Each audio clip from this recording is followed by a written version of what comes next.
In the quiet of the evening, where shadows softly play, a fairy tale wolf sheds his skin, gently drifting away, with a twinkle in his eye and a heart full of dreams.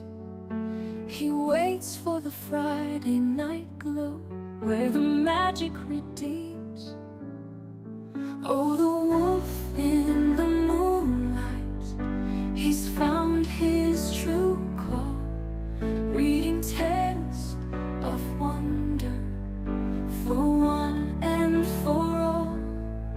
In a world of stars dancing, his spirit takes flight, with stories of beauty under the starlit night.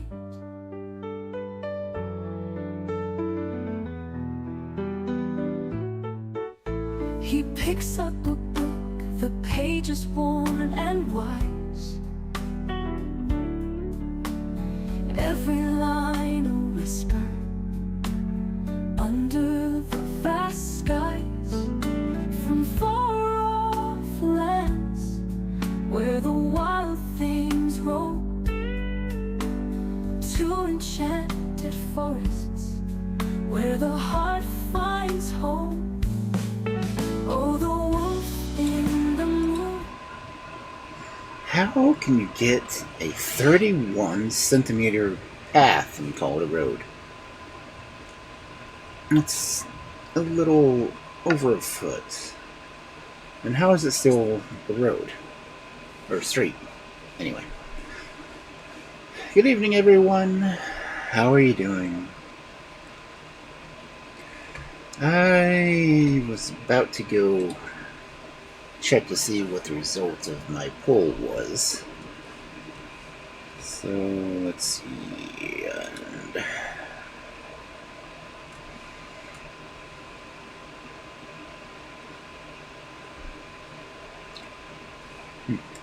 I don't know going away.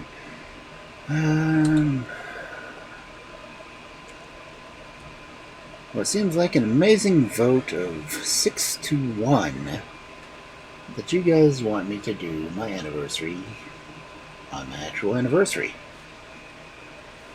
So it looks like I'll be doing it on Sunday. So I'm not sure when I'll get home, because I'm going to be heading to my grandmother's that morning to do her 95th birthday thing.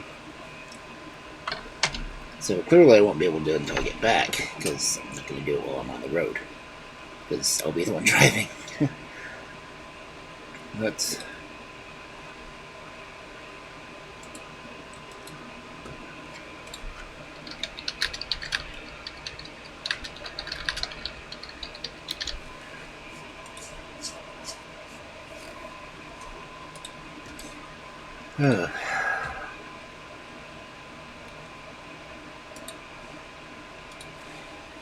but yeah, looks like I'll be doing it Sunday evening. I'm kind of curious if my broadcasting is a little bit better. I didn't really notice that much of a difference last night, but I should be streaming at a slightly higher rate, because I went ahead and caved and went from cable to fiber. As hopefully the price AT&T told me is actually going to come through. I kind of wish they didn't usually have to wait 2 months for me to see a discount, so next month might be a little bit tight. But I'm kind of used to that by now. So if you don't see me doing much on Twitter or anything else Sunday, that's just so you know I'm out of town. And we're just kind of going down for lunch, but it's a 4-hour trip down there and a 4-hour trip back. So they may be my usual starting time.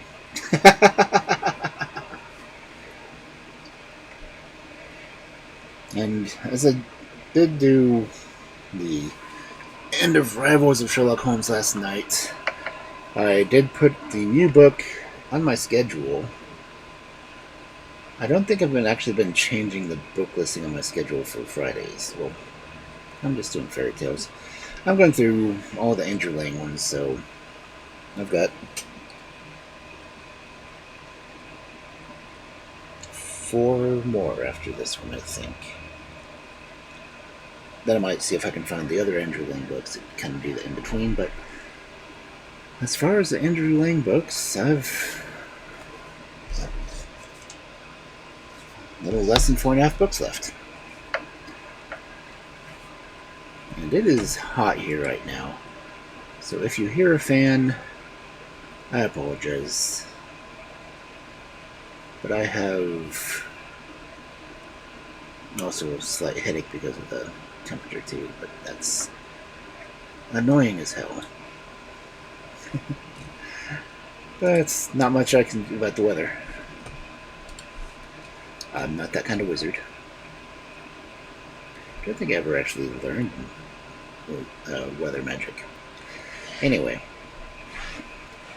we're doing fairy tales tonight.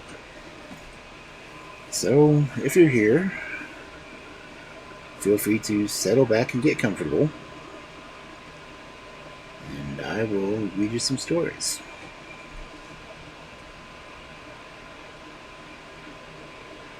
And we'll see how many we can get through.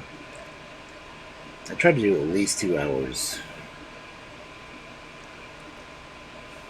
And hopefully the technology will cooperate. As you know how technology is around magic users, it just has a tendency to be a pain in the ass, really.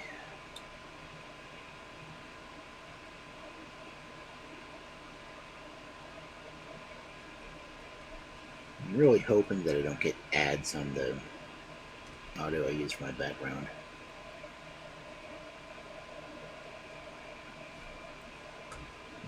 Don't think it actually records. I'm pretty sure my background is not on audio channel 1. Make sure.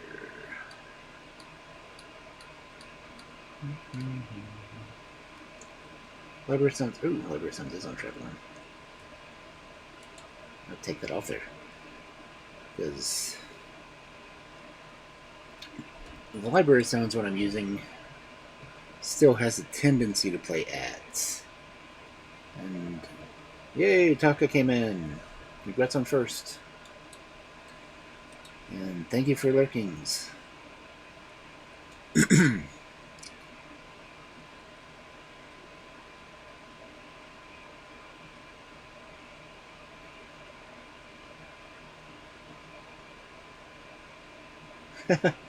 Yeah, you can't have a stinky Taka anywhere.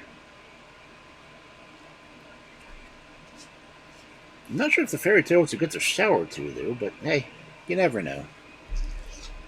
Okay, why is it saying my connection's unstable?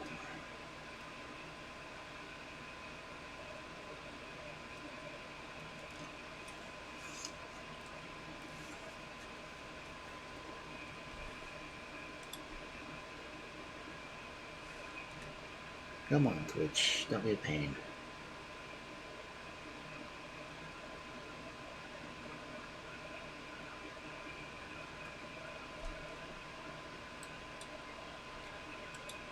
Twitch is still saying I'm unstable.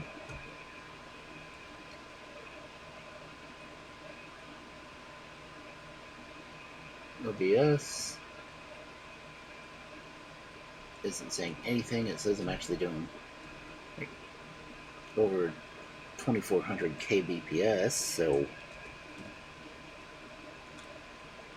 everything should be working right. It's just hopefully Twitch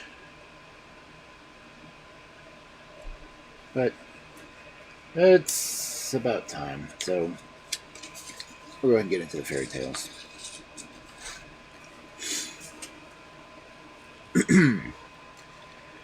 And since everything is for the fairies, this Friday is for the fae.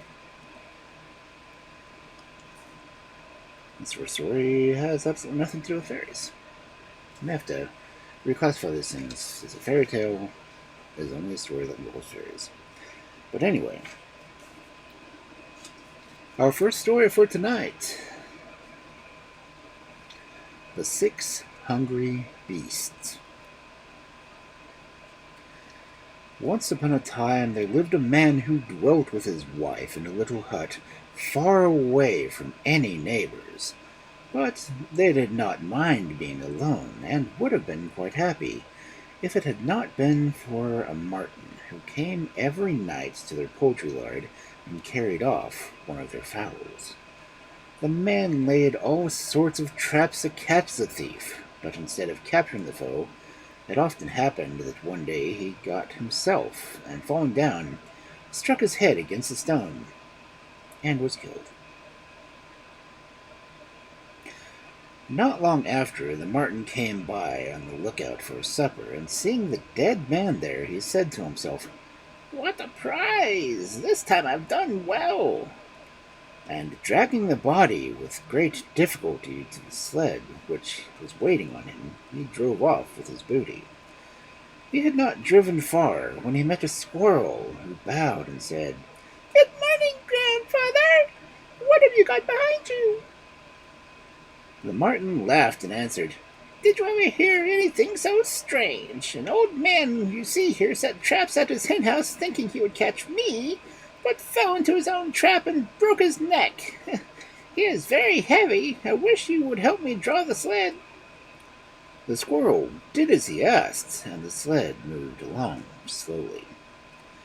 By and by a hare came running across a field, but stopped to see what wonderful thing was coming. "What have you got there?" he asked, and the marten told his story, and begged the hare to help him pull. The hare pulled her hardest, and after a while they were joined by a fox, and then by a wolf, and at length a bear was added to the company, and he was of more use than any of the other 5 beasts put together. Besides, when the whole 6 had stepped off the man, he was not so heavy to draw. The worst of it was that they soon began to get very hungry again, and the wolf, who was the hungriest of them all, said to the rest, "Well, what shall we eat now, my friends? There's no more man." "I suppose we shall have to eat the smallest of us," replied the bear, and the marten turned around to seize the squirrel, who was much smaller than any of the rest. But the squirrel ran up the tree like lightning, and the marten, remembering just in time that he was the next in size, slipped quick as a thought into a hole in the rocks. "Oh, what shall we eat now?" asked the wolf again, when he had recovered from his surprise.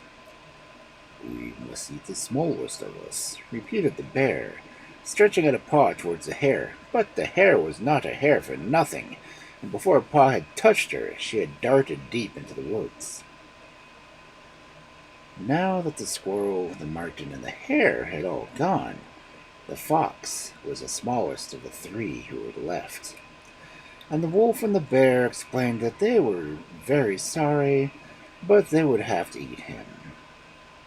Michael, the fox, did not run away as the others had done, but smiled in a friendly manner and remarked, "Things taste so stale in a valley. One's appetite is so much better up on a mountain."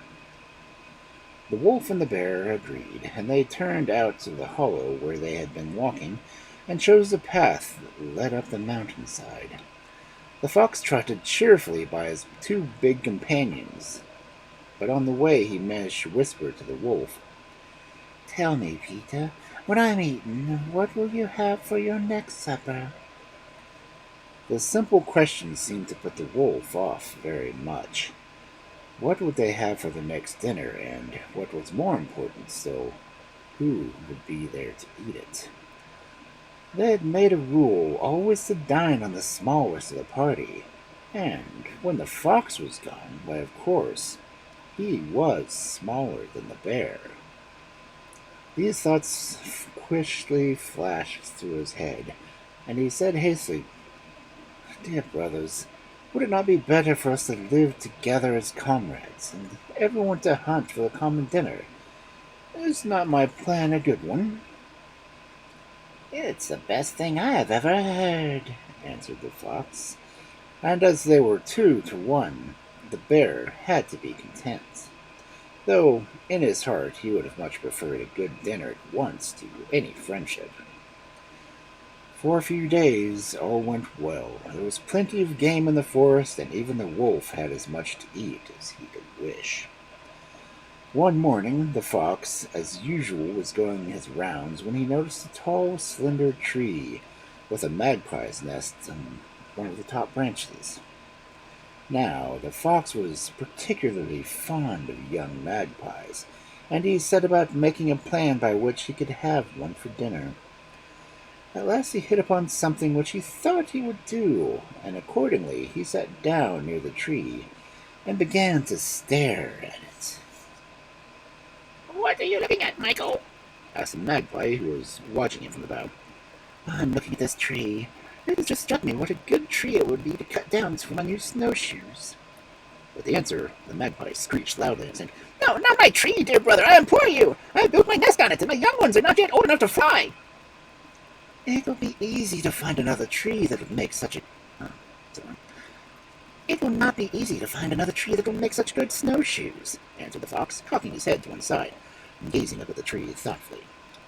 "But I do not like to be ill-natured, so if you will give me one of your poor young ones, I will seek my snowshoes elsewhere."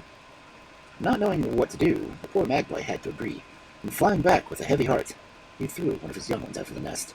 The fox seized it in its mouth and ran off in triumph, while the magpie, though deeply grieved at the loss of his little one, found some comfort in the thought that only a bird of extraordinary wisdom would have dreamed of saving the rest by the sacrifice of one. But what do you think happened? Why, a few days later, Michael the fox might have been just sitting under the tree, and a dreadful pang shot the heart of the magpie as he peeped at him from the hole in his nest. What are you looking at? Asked the trembling voice. "At this tree. I was just thinking what good snowshoes it would make," answered the fox in an absent voice, as if he was not thinking what he was saying. Oh, my brother, my dear little brother, don't do that. Cried the magpie, hopping about in his anguish. You know you promised only a few days ago that you would get your snowshoes somewhere else. "Oh, so I did. But though I've searched through the whole forest, there is not a single tree that is good as this. I'm very sorry to put you out, but it really is not my fault. The only thing I can do for you is offer to give up my snowshoes altogether if you will throw down one of your young ones in exchange." And the poor magpie, in spite of his wisdom, was obliged to throw another of his little ones out of the nest. This time he was not able to console himself with the thought that he had been much cleverer than other people. He sat on the edge of his nest, his head drooping and his feathers all ruffled, looking a picture of misery. Indeed, he was so different from the gay, jaunty magpie whom every creature in the forest knew, that a crow came flying past, stopped to inquire what was the matter. I had to give him to the fox, replied the magpie in a quivering voice. He has been here twice in the last week and wanted to cut down my tree for the purpose of making snowshoes out of it, and the only way I could buy him off was by giving him 2 of my young ones. Are you fool? Cried the crow. The fox only tried to frighten you. He could not have cut down the tree, for he has neither axe nor knife. Dear me, to think that you have been sacrificed to your young ones for nothing. Oh, dear, dear, how could you be so very foolish? And the crow flew away, leaving the magpie overcome with shame and sorrow. The next morning the fox came to his usual place in front of the tree, for he was hungry. And a nice young magpie would have suited him very well for dinner. But this time there was no cowering, timid magpie to do his bidding, but a bird with his head erect and determined voice. My good fox, said the magpie, putting his head to one side and looking very wise. My good fox, if you take my advice, you'll go home as fast as you can. There is no use talking about making snowshoes in my tree when you have neither knife nor axe to cut it down. "Who has been giving you wisdom?" asked the fox, forgetting his manners in his surprise at this new turn of affairs. The crow who paid me a visit yesterday, answered the magpie. "The crow, was it?" said the fox. "Well, the crow had better not meet me for the future, or it may be the worse for him." As Michael, the cunning beast, had no desire to continue the conversation, he left the forest. But when he came to the high road, he laid himself at full length on the ground, stretching himself out, just as if he were dead. Very soon he noticed, out of the corner of his eye, that the crow was flying towards him, and he kept slower and stiffer than ever, with his tongue hanging out of his mouth. The crow, who wanted her supper very badly, hopped quickly towards him, and was stooping forward to peck at his tongue, when the fox gave a snap and caught him by the wing. Crow knew that it was of no use troubling him, so he said, Ah, bruh, you're really going to eat me to it. I beg of you, in good style. Throw me over this precipice so that my feathers may be strewed here and there, and that all will see that know that your cunning is greater than mine. This idea pleased the fox, for he had not yet forgiven the crow for depriving him of the young magpies. So he carried the crow to the edge of the precipice and threw him over, intending to go around by a path he knew to pick him up at the bottom. But no sooner had the fox let the crow go than he soared up into the air, and hovering just out of reach of his enemy's jaws, he cried with laughter, You fox! You know very well how to catch, but you cannot keep. With his tail between his legs, the fox slunk back into the forest.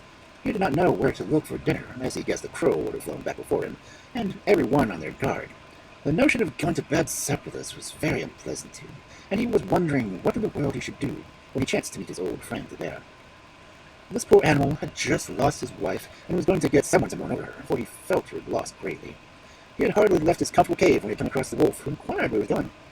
"I'm going to find a mourner," answered the bear, and told his story. "Oh, let me mourn for you," cried the wolf. "You understand how to howl," said the bear. "Oh, certainly, godfather, certainly," replied the wolf. But the bear said he should like to have a specimen of his howling, to make sure he knew his business. So the wolf broke forth in a song of lament. He shouted, and he made such a noise that the bear put up his paws to his ears and begged him to stop. "You have no idea how it is done. Be off with you," he said angrily. A little further down the road, the hare was resting in a ditch, but when she saw the bear, she came out and spoke to him, and inquired why he looked so sad. The bear told her of the loss of his wife, and would search after a mourner that would lament over her in the proper style. The hare instantly offered her services, but the bear took care to ask her to give him proof of her talents before he accepted them. Piped the hare, but this time her voice was so small that the bear could hardly hear her. "That is not what I want," he said. "I will bid you good morning."